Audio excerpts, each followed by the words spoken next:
the Resistance. All right, this week in the Star Wars news, we got some evidence, I guess you could say, that Episode 9 is actually going to be returning to a familiar location known as the Cardington Airship Sheds to film some scenes. Now, this particular location has been used in a few notable films, but most notable for Star Wars fans would be the original 1977 Star Wars and the more recent Rogue One. We do know that the location was specifically used in Rogue One to shoot the Yavin 4 scenes, which then points to the likelihood that it probably was used for the Yavin 4 scenes in the original as well. So we may be able to speculate on that. There's no actual physical evidence that there's things there or props. We don't have anything like that. We just kind of know that it's going to be taking place in this location. But let's talk about it, guys. What do you think, John? What do you think about this location being returned to?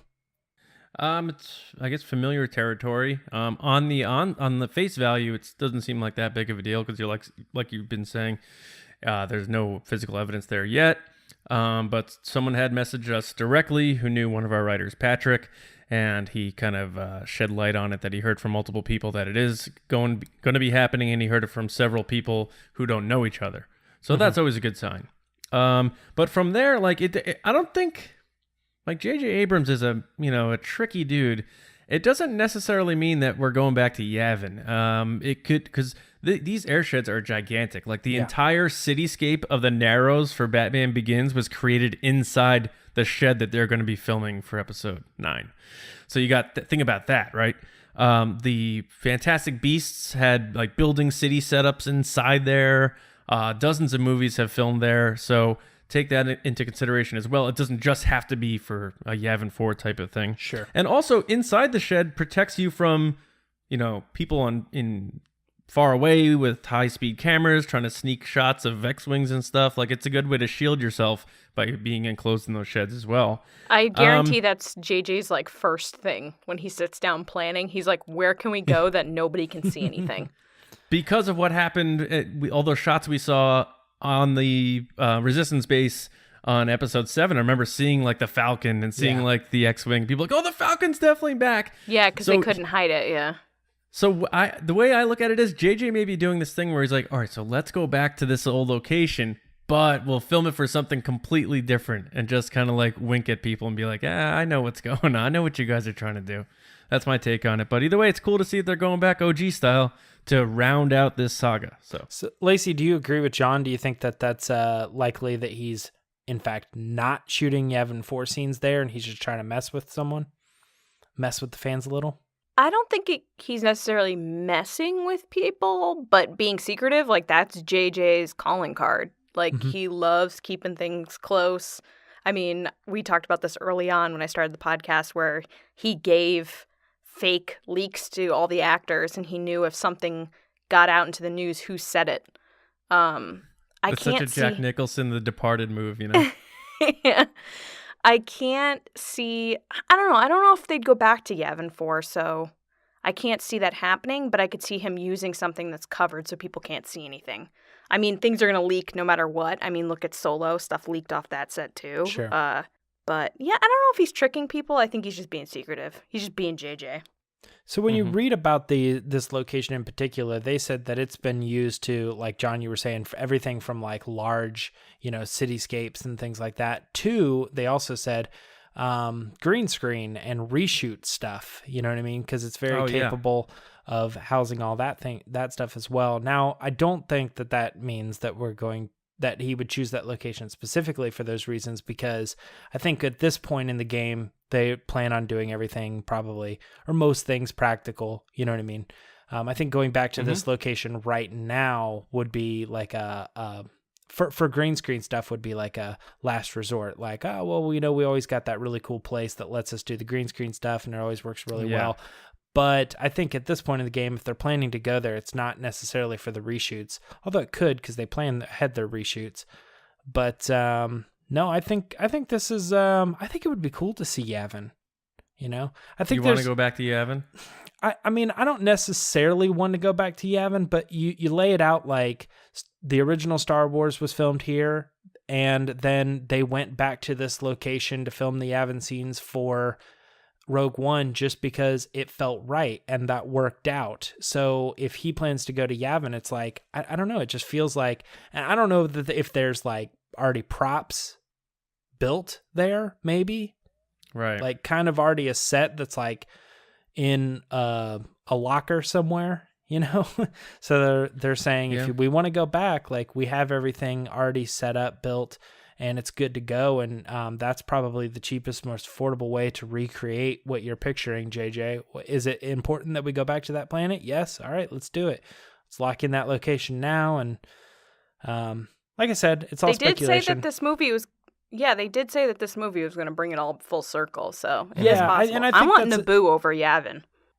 Yeah, you know, we got a lot of Naboo. I've been rewatching the prequels again. I'm like, there's a lot of Naboo in the prequels. It's such a pretty planet. It is a pretty planet. Let's There go back. there have also been rumors about some quote unquote film shooting around the areas where Attack of the Clones filmed the Naboo, Italy-based looking scenes. So, I mean, that's floating out there too. I mean, rumors are just getting started, but I mean, this one seems legit. Now, like you're saying, James, what if it's, I don't know if JJ's a big flashback guy, but what if it's some kind of flashback to A New Hope era, like quickly in the movie, and they just do some kind of quick shots that take place there? That's possible too. Like, we don't know. Which is interesting because they didn't really do flashback. Did they do flashbacks before Last Jedi? I didn't think so. Okay. Here's what it is. I was going to say that's interesting that you say that because JJ was the first person to bring in flashbacks with the Force back revisioning, you know, what happened in the past. And we got some looks at Rey as a child, and we got looks as, you know, all that stuff. But I take those Force backs as different than a straight up flashback. Right. Yeah. It's not like Luke and Kylo talking about their experience. Like, those are legit flashbacks. Yeah. I saw Rey's as more of like a vision. A vision, yeah. Okay, but still bear with me on that to the degree of that stuff never happened in Star Wars. Yes. Before that. Yep. Yeah, right. Now, I will say in the prequels, they did do a couple like future flash forwards. Like they showed Natalie Portman's character, you know, suffering on the table, like some of those visions and things like that. But so I don't know. I guess it wasn't watching it on that little iPad. Yeah, exactly. I got this little mobile device. No, he woke up shirtless and sweaty. Yeah. I don't know. Anything else you guys want to add about the Cardington Airship Sheds? I'm just excited that these stories are starting to happen. It's just a reminder that Star Wars is being created again, and that excites me. Guys, the script is done. It's out there. People have read it. Do you understand? Yeah, that's wild. Do you feel? Let's hope it doesn't get in the wrong hands, though. What? Let's just hope it doesn't land in the wrong hands and then hit the internet. Well, JJ's really, really strict with his scripts. You have to sign him out and sign him back in. I love that about him. That's good. That means he cares about protecting it. I'll sign it out, put it on Reddit, sign it back in. No problem. He also, I'm pretty sure for The Force Awakens, he left out pages too, and so, like some people's scripts. Like not everybody knew everything. Yeah, At least he's not doing that thing where he films like multiple different endings, like Walking Dead. Yeah, or like Wes Craven used to do for his horror movies. He'd be like, all right, so you're going to die in this scene, but you may wind up being the killer in the end, so I'm not sure. Well, yeah, they've done that for a lot of different movies. I know they did that kind of stuff for Walking Dead as well, too. They filmed multiple scenes with all the actors dying at the end of season 6 or beginning of season 6. Yeah. That's what I just said. Thing. Did you really? Yeah, I just said like Walking Dead. Oh, I didn't hear you. Yeah. It's all good. It's all good. They shot everybody dying. Yeah. They shot multiple scenes or different versions of it. Well, this way it's kind of good because if they film multiple takes for the end of Kylo Ren, for example, and Lacey doesn't get the ending she wants, she can get the Lacey Gilleran cut, which shows Bendemption. If that doesn't wind up being true, right? So there you go. If that is what's going to happen, because it is going to happen. If Bendemption doesn't happen, do you think there will be a petition to remake Episode 9 from like Reylo supporters? From me? No. From just the general people on the internet in general. The way I feel about it is No, I don't think that's the case. I think people will be sad, but I mean, my personal perspective is whatever the ending is what they wanted it to be. It's not my choice, so Yeah. I'm sure I'll love it no matter what. Lacey's like, hashtag episode 9 awful. JJ Abrams sucks. Abe sucks. I love JJ. Hey everyone, thanks for watching that video, and if you liked it, please give it a thumbs up and head over to the full episode by clicking this box here. If you want, you can subscribe, and that way you get all the weekly news, you get our discussions, you get information on our giveaways whenever we do them. It's a good time, we promise. Thanks for watching the Resistance broadcast.